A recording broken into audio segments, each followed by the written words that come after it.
Olá pessoal, sejam todos bem-vindos ao meu canal. Para quem não me conhece ainda, eu sou Antônio Carlos, professor de Geografia da Rede Estadual de Educação do Estado de Minas Gerais. E nesse vídeo eu vou explicar os conteúdos propostos no PET regular, volume 3, para o terceiro bimestre do nono ano do ensino fundamental, na sua segunda semana.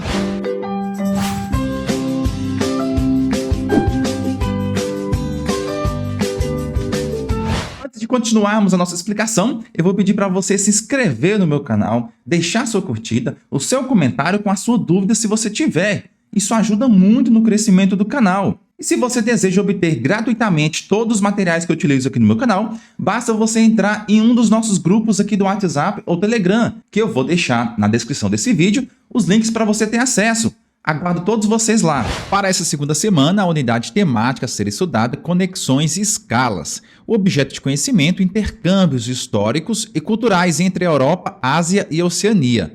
E a habilidade que você vai conseguir concretizar com esta aula será identificar e analisar características de países e grupo de países europeus, asiáticos e da Oceania, em seus aspectos populacionais, urbanos, políticos e econômicos. E também discutir suas desigualdades sociais e econômicas e pressões sobre seus ambientes físico e naturais. E os conteúdos relacionados serão características dos países europeus sobre as questões sociais, políticas e econômicas. Os países europeus, asiáticos e da Oceania, a sua vida urbana e também rural. Diante disso, vamos ao tema da aula da semana, Europa. Com este tema, caro e cara estudante, você será capaz de reconhecer a grande diversidade sociocultural da população europeia e também analisar e compreender aspectos do espaço geográfico europeu relacionados às atividades econômicas que nele se desenvolvem. Bom, diante disso, vamos estudar um pouquinho sobre a economia europeia. Nós sabemos que a Europa é um continente formado por países desenvolvidos. É um continente densamente ocupado, e é um dos mais produtivos do mundo. Nós temos nesse continente uma agricultura diversificada, uma intensa atividade pesqueira e também indústrias de altas tecnologias que acabam movendo e centralizando a economia desse continente. A Europa também possui inúmeros centros financeiros que são mundialmente conhecidos e importantes, principalmente nas capitais dos países mais ricos da Europa Ocidental. Destacam-se também as atividades comerciais e o setor de serviços, que é altamente diversificado e especializado, e tem grande peso na economia dos países desse continente. No setor de serviços, por exemplo, no turismo, nós temos aí grande relevância para a economia europeia, que desenvolve-se nas áreas urbanas, rurais, buscando a preservação ambiental e o turismo sustentável. Bom, em relação ao espaço agrário, na Europa, nós temos aí como característica a presença de pequenas e médias propriedades rurais. Muitas dessas utilizam máquinas como tratores, semeadeiras, colheitadeiras, dentre outras. E é bom lembrar também que nós temos o uso de técnicas que envolvem a seleção de sementes, o sistema de irrigação, a inseminação artificial, a manipulação genética de espécies de animais e também vegetais. Nós estamos falando dos transgênicos.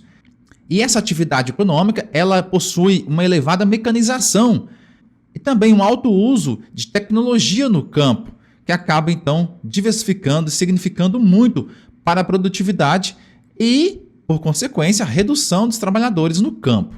Em vários países da Europa, a população economicamente ativa, que nós chamamos de PEA, emprega-se as atividades primárias de agricultura, pecuária e extrativismo, e uma pequena parte se compara aos demais setores da economia.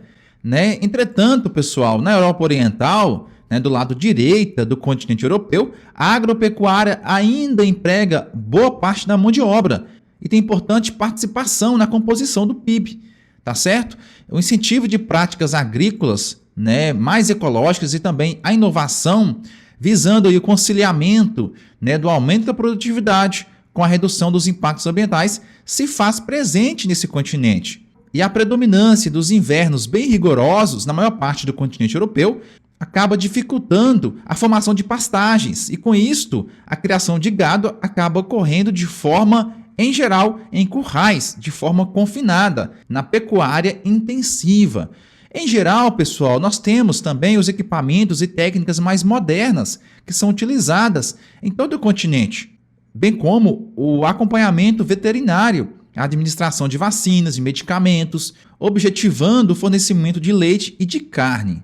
E a produção bovina acaba não sendo suficiente para atender o mercado interno, e muitos países europeus acabam importando esse produto, sobretudo do Brasil e da Argentina. Bom, nós sabemos que foi na Europa o berço da Revolução Industrial, né? O processo foi iniciado no Reino Unido, na Inglaterra e posteriormente na França. Essa atividade industrial, pessoal, compõe mais ou menos 30% do PIB da Europa, né? Apesar das graves crises econômicas enfrentadas por esse continente.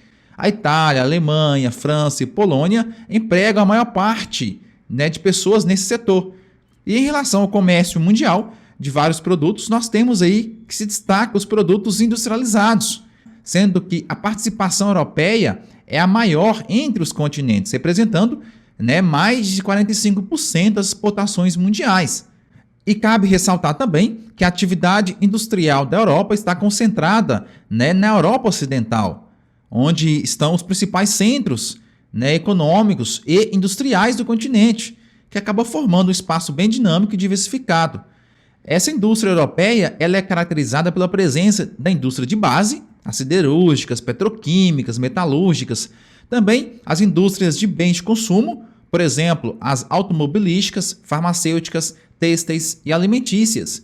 E também, é claro, não podemos deixar de fora as indústrias de alta tecnologia, como, por exemplo, a de informática, a biotecnologia, eletrônica, robótica, telecomunicações, a indústria química e a aeroespacial. E, no geral, nós podemos caracterizar a indústria europeia que acaba empregando muita tecnologia no processo produtivo, né? E grandes somas de capital investido em pesquisa, desenvolvimento de projetos, qualificação, treinamento, né, de mão de obra. Muitas dessas empresas multinacionais atuam em várias partes do mundo, não somente no continente europeu. É importante a gente lembrar a legislação ambiental da União Europeia, que defende a modernização da indústria, que deve acompanhar aí um controle mais eficiente e eficaz das emissões de poluentes e também a introdução de uma tecnologia para a produção mais limpa, que cause, é claro, menos impactos ambientais. E essa legislação ambiental, somada às necessidades de aquisição de matéria-prima, de fontes de energia e de mão de obra mais barata, tem contribuído para a transferência de fábricas europeias mais poluidoras para outros países. Países muitas vezes menos industrializados e com leis e legislação menos rígida. E acabam ficando nos países europeus as indústrias que causam menores impactos ambientais, como, por exemplo, as indústrias de informática, eletrônica, robótica e telecomunicações. Pessoal, esse foi o vídeo explicativo em que eu comentei os conteúdos propostos no PET Regular Volume 3 para o terceiro bimestre do 9º ano do ensino fundamental na sua segunda semana. Só tenho que agradecer a você que ficou comigo nesse vídeo até o final, deixou sua curtida, seu comentário e compartilhou esse nosso conteúdo. Meu forte abraço e meu muito obrigado.